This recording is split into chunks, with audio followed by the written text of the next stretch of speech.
xibaar yu wér te wóor ca tàng ba abonnez-vous pour ngeen di mën di jot suñuy vidéo. dal leen ak jàmm seen chaîne bi di Buzz 221 HD ki di Zahra Iyane Thiam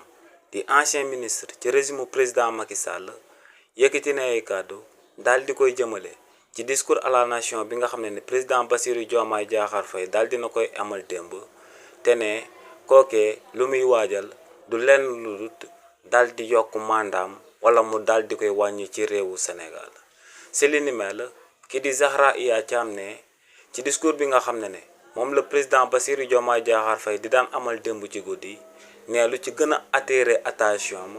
moom mooy projet de réforme constitutionnelle bi nga xam ne kookee di président Bassirou Diomaye Faye daal dinay wax que ne gouvernement bi dina ko daal di amal ne li ni mel nag lu ko daal di jaaxal la ndax ne kookee di président Bassirou Diomaye Faye daa wax que ne moom concertation ak dialogue la gën a daal di soxla ngir gën a daal di mën a gouverner réewu Sénégal waaye ne nag lu ko bett moom mooy que ne président Bassirou Diomaye Diakhar Faye ginnaaw ba mu yëkkatee kàddu yooyu ba noppi daa xamal sénégalais yi que ne am nañ ay textes yu boo xam ne gouvernement bi defal na ko ba noppi te dinañ ko daal di dugal biir assemblée nationale daal di ko fay voté nee nag moom lu mu gisoon moom mooy projet de réforme constitutionnelle yooyee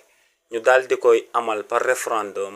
wala ñu daal di amal ay concertation jëmale ko ci texte yooyee ne lu ko mooy mën nañoo daal di jaaree foofee daal di yokkaat mandat wu président de la république wala ñu daal di wàññi mandat wu président de la république ci réewu Sénégal ndax ne bu texte yooyee leerul rek ku nekk mën na see jaar daal di yokk sa mandat wala nga daal di koy wàññi ci réew mi di Sénégal ne li ni mel nag lay bañal réewu Sénégal moom moo sabab mu daal di sàkku ci président Bassirou Diomaye Diakhar Faye mu daal di fi amal soit ay concertation wala mu daal di amal akub référendum daal di koy jëmale ci projet de réforme constitutionnelle yooyee mu bugg a daal di nas ci réewu Sénégal.